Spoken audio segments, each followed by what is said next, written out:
ini bersama komunitas ekonomi kreatif UMKM dan Jakarta kan harus punya gagasan ekonomi baru, dan ekonomi baru itu paling kencang ada di ekonomi kreatif. Motornya kalau kereta api itu adalah ekonomi digital. Ekonomi digital kita dengan penduduk sebesar ini masih kalah banyak dengan negara-negara lain.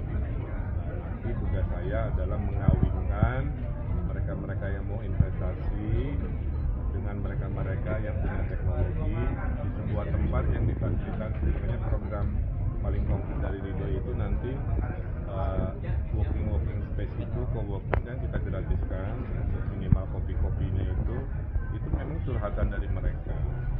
Kemudian lapangan pekerjaan dari konsep makro sampai konsep padat karya, pasangan Ridho ini siap menghadirkan 1 juta lapangan pekerjaan. Pengangguran kan 350.000 ya, dalam 5 tahun 1 juta lapangan pekerjaan baru, mudah-mudahan bisa diserap oleh warga Jakarta. Yang ketiganya, Genji ini kalau kena PHK, kita kan ada allowance ya selama 3 bulan agar mereka bisa hidup survive sebelum mereka dapat kerja lagi. Kalau itu masih bikin stres juga, ada apps dan mobil curhat tempat cerita. Dan ujung-ujungnya nanti juga secara tata ruang, karena Jakarta itu ekonominya satu, ekonomi tata ruang, kita bikin kayak SCBD tapi isinya anak-anak digital semua. Itu dilakukan oleh negara-negara maju dan Jakarta pasti terdepan menghadirkan itu. Sehingga akhirnya ekonominya berlipat, membantu tujuan Pak Prabowo ngejar ekonomi 8%. Saya kira itu ya cara pikir. Kang, kalau coffee shop ini jadi di seluruhnya itu gratis atau nanti dipilih gitu Pak? Ya harus yang ditunjuk, harus yang ditunjuk. Termasuk nggak di coffee shop aja, kalau ada kantor-kantor pemerintah, kayak kemarin saya ke Glodok ya, di depan tuh ada Pasar Jaya, itu 2 lantai atasnya kosong. Daripada kosong, kita bikin co-working buat mereka, kita bikin interior yang kreatif kan. Nah jadi tidak hanya di coffee shop, tapi juga aset-aset kantor Pemprov yang mungkin pengisiannya tidak optimal. Yang penting mereka nggak jauh dari rumahnya, bisa milih domisili saya di selatan, ada co-working gratis Pemprov di selatan. Kang Emil, dulu dari kemarin kan yang Kang Emil dorong kan entrepreneur ya, ke masyarakat untuk menekan angka pengangguran. Kalau link and match antara sekolah dengan perusahaan gitu ada nggak sih kan program? Ada, saya kan dulu udah bikin Shopee, SMK Shopee, SMA Samsung, SMK Microsoft. Itu akan saya ulang dari. Jadi SMK itu ada bapak asuhnya. Bapak asuhnya itu adalah brand-brand besar. Kayak Shopee dulu bantu saya, itu hampir setengah lulusan SMK-nya diserap untuk industri online mereka. Nah ini pola link and match yang konkret ya, menghadirkan bapak asuh berupa perusahaan-perusahaan raksasa internasional. Kang Emil, dulu pas di zaman Anies ada city branding plus Jakarta kota kolaborasi. Nah nanti Kang Emil apakah akan membuat city branding atau meneruskan yang dari buat Pak Anies dulu? Karena sekarang udah nggak dipakai lagi city branding itu. Ya, kalau city branding mah itu mah pilihan gubernur masing-masing. Pak Heru apa ya? Sukses Jakarta. Tapi Pak Heru slogan Pak. Artinya yang nanya di sini. Oh iya.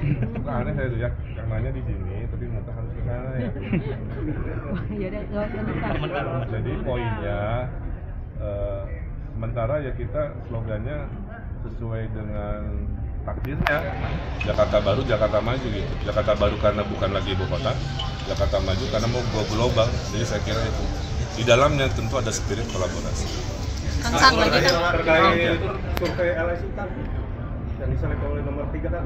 Mending dibahas survei poltreking. Udah itu aja. Udah ngeliput poltreking belum? Belum tanya udah ngeliput belum? Terlaju Pak. Ya udah itu dulu soalnya nanti nggak relevan jawabannya. Siap. Infrastruktur yang terintegrasi yang bisa dijalankan di Jakarta seperti apa? Contoh kemarin saya ketemu sama pengurus di MRT. Itu MRT sendiri Pak, itu minimal di atas MRT itu ada potensi ekonomi 3-5 triliun dalam bentuk perkantoran, dalam bentuk perumahan, dalam bentuk pusat bisnis. Jadi itu contoh infrastruktur, nggak hanya stasiun doang ya, tapi men-trigger yang namanya pendapatan baru di titik-titik stasiun infrastruktur. Nah itu yang akan dorong dalam kebijakan ini. Pak Emil, kalau terkait tentang infansi itu bagaimana? Kan tadi juga infansi inflasi. Inflasi. Iya, apalagi kan tadi juga kan sebelum kesini Kang Emil sempat belusukan juga ke pasar-pasar tuh. Pasti ada kayak curhatan tentang bahan pokok misalnya terlalu yang mahal, tapi harga jualnya juga nggak sesuai dengan pas dia beli bahan pokok itu. Nah itu gimana menyikapi hal itu? Ya kan saya udah pengalaman 10 tahun ngatasin inflasi. Satu, koordinasi dengan tim pengendali inflasi daerah. Kedua, anggaran selalu disiapkan. Kalau harga ayam naik, harga sapi naik, itu anggaran turun untuk menstabilkan harga. Yang ketiga, kan ini program yang favorit warga hasil surveinya di poltreking hari ini. Sembako murah, bulanan, pasar murah di kelurahan itu sangat-sangat diminati oleh para ibu-ibu, khususnya untuk mengatasi